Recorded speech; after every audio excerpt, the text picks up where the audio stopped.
Assalamualaikum warahmatullahi wabarakatuh. Pada pekan kali ini kita akan bicara tentang konsep gravitasi.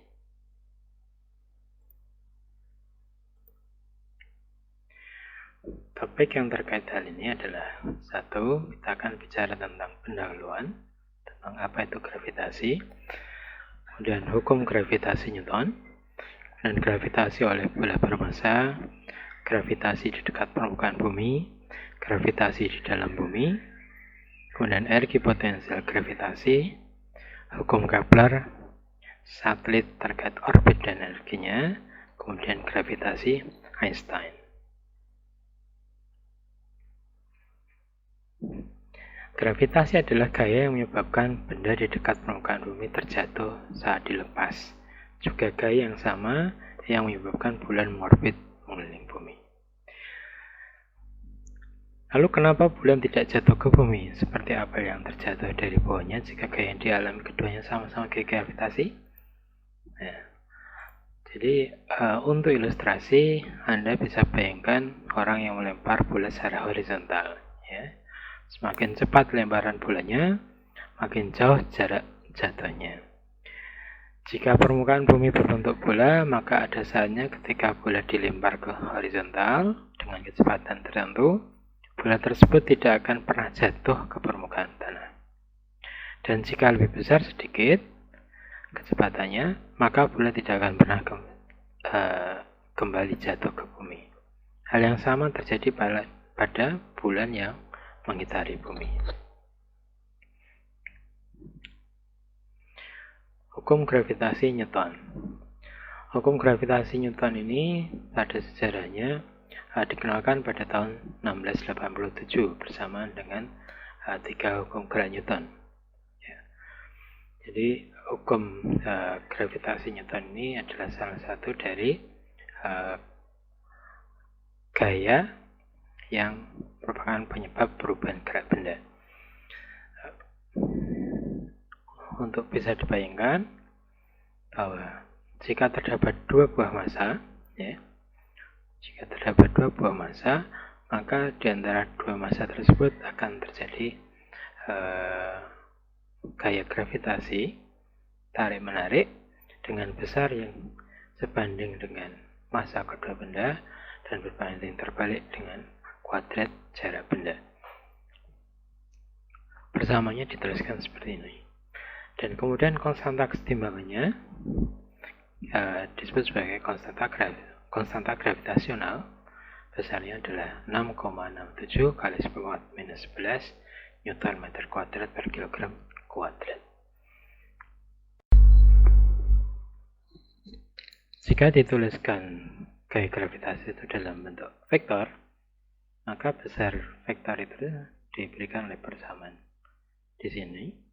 Dan kemudian arah dari vektor gaya gravitasi diberikan oleh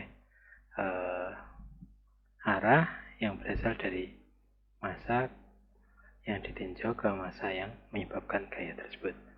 Jadi semisal kita tinjau gaya yang dirasakan oleh M1 akibat keberadaan massa M2, maka besar gaya yang dirasakan oleh M1 karena M2 itu diberikan oleh persamaan F sama dengan G M1 M2 per R kuadrat, dengan R12 adalah jarak dari M1 ke M2.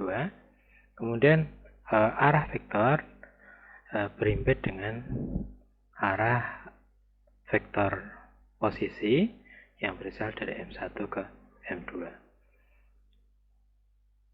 Untuk mudahnya kemudian diberikan vektor satuan dari R12 ya, yang kita tuliskan sebagai R12, sehingga kemudian vektor gaya gravitasi yang dirasakan oleh M1 karena keberadaan M2 yaitu F12 itu adalah G M1 M2 per R12 kuadrat kali vektor satuan R12 head.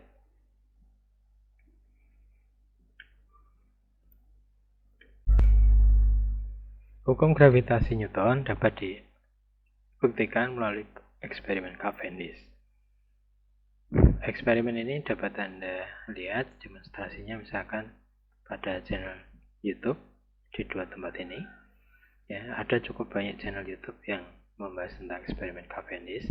Anda bisa mengakses paling tidak pada dua channel berikut. Jadi pada eksperimen Cavendish ini diletakkan dua buah massa cukup besar, katakanlah M dengan M, masanya sama. Kemudian di dekat M diletakkan massa yang lebih kecil yang digantung dan dihubungkan menggunakan suatu batang dan digantung menggunakan suatu kawat. Pada bagian tengah sini diletakkan cermin yang fungsinya adalah untuk mendeteksi pergeseran yang diakibatkan karena interaksi gravitasi antara M di sini dengan M besar di sini dan M kecil di sini dan M besar di sini. Pada eksperimen ini sebelumnya diberikan sorot ke arah mirror, ya, sorot cahaya laser yang kemudian dipantulkan pada papan skala. Nah, karena keberadaan M besar ini, maka terdapat gaya gravitasi yang menarik M kecil di sebelah sini ke arah M besar sebelah sana, dan M kecil yang di sini ke arah M besar yang sebelah sana. Akibatnya kemudian batang ini dapat bergeser, dan pergeserannya dapat dideteksi melalui pergeseran sudut pantul laser yang mengenai mirror yang di sebelah sini. Nah, karena di sini dihubungkan dengan kawat yang cukup kuat, maka pada sudut tertentu gaya yang dialami oleh M kecil akibat M besar itu dapat dihentikan. Sehingga kemudian kita dapat mengetahui bahwa ketika M besar ini divariasi masanya, M besar yang di sini dengan di sini, maka kemudian kita dapatkan hubungan antara massa yang digunakan untuk menarik M kecil dengan sudut yang dihasilkan. Dari sini kemudian kita dapat mengetahui bahwa massa itu saling berinteraksi melalui interaksi gravitasional, dan kemudian hukum interaksinya diberikan oleh hukum gravitasi Newton, dan kita dapat mengukur konstanta gravitasional G yang ternyata besarnya sebesar 6,67 kali 10 minus 11 Newton meter kuadrat per kilogram kuadrat.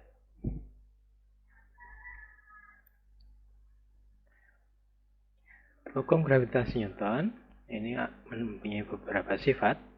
Yang pertama adalah karena konstanta G yang sangat kecil, maka interaksi gravitasi antara dua massa dapat diabaikan kecuali massa benda yang berinteraksi sangat besar atau kedua benda berjarak sangat dekat. Gravitasi antara dua orang di permukaan bumi dapat diabaikan jika dibandingkan gaya gravitasi antara orang dengan bumi. Jadi ketika kita mempunyai sistem yang berisikan dua orang di permukaan bumi, maka karena bumi itu punya massa yang sangat besar, maka bumi menarik secara gravitasional terhadap orang di permukaan bumi cukup kuat dibandingkan tarikan gravitasi antara dua orang tersebut. Sehingga dalam hal ini tarikan gravitasi antara orang dapat diabaikan jika dibandingkan dengan gaya gravitasi antara orang dengan bumi. Kemudian karena gaya gravitasi itu bersifat vektoral, maka memenuhi sifat prinsip superposisi, yaitu jika terdapat benda yang mengalami gaya gravitasi dari beberapa benda yang lain di sekitarnya, maka neto gaya gravitasi yang dirasakan adalah jumlahan vektor dari gaya-gaya gravitasi tersebut. Jadi misalkan kita tinjau massa M alpha yang di sekitarnya terdapat benda lain yang bermassa M1, M2, M3 sampai dengan Mn, maka gaya gravitasi yang dirasakan oleh M alpha kita sebut sebagai F alfa adalah jumlah dari gaya gravitasi dari alfa karena keberadaan M1, yaitu F alfa 1 ditambah gaya gravitasi yang dirasakan oleh M alfa karena M2, yaitu F alfa 2 ditambah seterusnya sampai dengan gaya gravitasi yang dirasakan oleh M alfa karena Mn, ya, F alfa n. Jadi gaya gravitasi yang dirasakan di M alfa adalah jumlahan gaya gravitasi karena sumbangan dari massa di sekitarnya.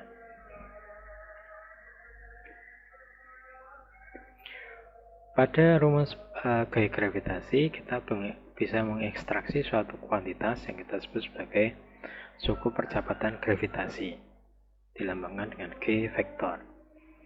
Jadi dari jumlahan gaya gravitasi dalam notasi sigma di sini, maka jika M alfa sebagai massa yang merasakan gaya gravitasi itu dikeluarkan dari jumlahan, maka suku sisanya adalah suatu vektor, jumlahan vektorial yang kita tuliskan sebagai atau kita sebut sebagai suku percepatan gravitasi.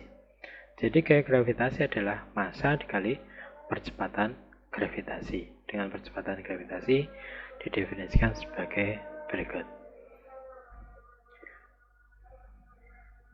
Dengan demikian, G alfa menyatakan percepatan gravitasi yang dirasakan oleh massa alfa karena pengaruh massa lain di sekitar M alfa tersebut.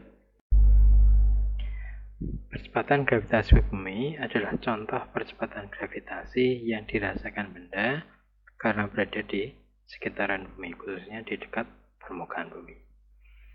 Jadi jika kemudian kita tinjau benda yang bermassa M katakanlah di permukaan bumi, maka benda tersebut akan merasakan gaya gravitasi sebesar massa benda tersebut dikalikan percepatan gravitasi di permukaan bumi. Itulah yang kita biasa sebut sebagai gaya berat.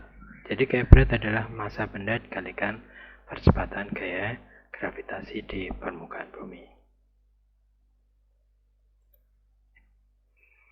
Dan berikutnya kita akan tinjau gaya gravitasi oleh benda yang bermassa dan juga di sekitaran permukaan suatu benda berbentuk bola, ya, dan di dalam benda yang berbentuk bola. Relevansi untuk masalah ini adalah karena dalam interaksi gravitasi, benda-benda yang gaya gravitasinya tidak dapat diabaikan adalah benda-benda yang bermassa besar. Dan dalam hal ini, benda-benda yang bermassa besar dapat kita temukan dengan mudah pada skala astronomis. Jadi misalkan dalam skala planet, kemudian matahari, kemudian galaksi, dan seterusnya. Ini adalah benda-benda dengan massa yang sangat besar dan dominan mengalami interaksi gravitasional. Nah, kemudian kenapa kita perlu membahas gaya gravitasi oleh benda berbentuk bola yang bermassa? Karena benda-benda astronomis itu punya kecenderungan untuk memiliki bentuk berupa bentuk bola. Nanti kita akan bahas lebih detail terkait hal tersebut. Jadi kasus pertama kita akan tinjau gaya gravitasi oleh bola bermassa. Nah, untuk memudahkan pembahasan, kita langsung menuju pada inti perumusan bahwa gaya gravitasi antara suatu titik massa dengan suatu bola bermassa itu dapat dinyatakan seperti halnya gaya gravitasi yang dirasakan jika bola ini dimampatkan pada pusat massanya. Jadi bola besar ini, bola yang masif ini seakan-akan terkumpul pada pusat massanya ketika berinteraksi dengan benda lain yang berada di luar bola tersebut. Dengan kaidah ini maka kita mudahkan peninjauan interaksi gaya gaya gravitasi antara benda-benda masif seperti benda-benda angkasa, bulan, bumi, planet-planet, bintang-bintang, dan seterusnya. Pada benda bermassa, setiap bagian dari benda tersebut saling tarik-menarik. Sehingga antara partikel akan cenderung untuk menelisir jarak satu dan yang lain sehingga cenderung berbentuk bola. Jadi untuk mudahnya Anda bisa bayangkan bahwa interaksi gravitasi antara bagian-bagian benda yang bermassa besar itu seperti lempung yang ditekan oleh genggaman tangan. Ya. Ketika massa benda itu makin besar, maka genggaman yang diberikan oleh tangan itu berasa makin kuat ke arah pusat benda, ya. Sehingga kemudian benda akan berusaha untuk meminimalisir jarak satu dengan yang lain, yang kemudian menyebabkan bentuk benda cenderung untuk berupa bola. Dalam hal ini kita berikan ilustrasi dua bulan, ya, dua satelit. Yang pertama adalah satelit untuk bumi, yaitu bulan, masanya 7,34 x 22 kg. Kita bisa lihat bahwa bentuknya bulat sempurna, hampir bulat sempurna. Kemudian satelit Jupiter yang punya massa 2,08 x 18 kg. Jadi punya selisih 10 pangkat 4 kg. Ya. Kita lihat bahwa di Amalthea bentuknya sedikit tidak beraturan dibandingkan dengan bulan. Jadi ketika benda memiliki massa yang lebih besar, maka benda tersebut mempunyai kecenderungan untuk berbentuk bola. Untuk membuktikan kaidah yang dirumuskan pada halaman sebelumnya, kita bisa buktikan pada bagian berikut ini. Jadi diasumsikan di sini ada suatu kulit bola yang punya massa M besar dan jari-jari R besar. Kemudian di luar bola terdapat suatu massa di titik P ini, ya, jaraknya R kecil dari pusat bola. Kemudian pada kulit bola dipotong-potong kecil-kecil membentuk suatu cincin yang punya ketebalan RdV. Kemudian dihitung gaya gravitasionalnya terhadap titik massa yang ada di P. Maka besarnya gaya gravitasi yang dirasakan massa di titik P karena keberadaan cincin setebal RdV ini adalah diberikan oleh persamaan ini. Kemudian dengan sedikit aturan cosinus dan seterusnya, dan kemudian melakukan integrasi terhadap S, ya. S itu adalah jarak titik massa di P terhadap cincin di sini. Yang besarnya tentu saja dimulai dari titik di sebelah sini hingga ke titik sebelah sana, yaitu saat titik di sini adalah V sama dengan 0, yaitu saat S sama dengan R kecil minus R besar, hingga kemudian titik di sini yaitu V sama dengan 190 derajat, yaitu R kecil ditambah R besar. Ya, itu untuk memberikan batas-batas integrasi untuk fragmen gaya gravitasi yang dihitung di sini. Maka kemudian kita dapatkan bahwa gaya gravitasi yang dirasakan oleh titik P karena keberadaan kulit bola itu adalah sebesar G M besar. M besar adalah massa kulit bola dibagi R kuadrat. R kuadrat adalah jarak titik P terhadap pusat bola. Sehingga dengan demikian dapat ditunjukkan bahwa gaya gravitasi yang dirasakan oleh benda di luar kulit bola itu seakan-akan kulit bolanya termampatkan di titik pusatnya, ya, dengan massa sebesar m ini. Sehingga demikian, karena kita bisa membuktikan untuk kulit bola, maka untuk bola bejar hal tersebut pun bisa berlaku.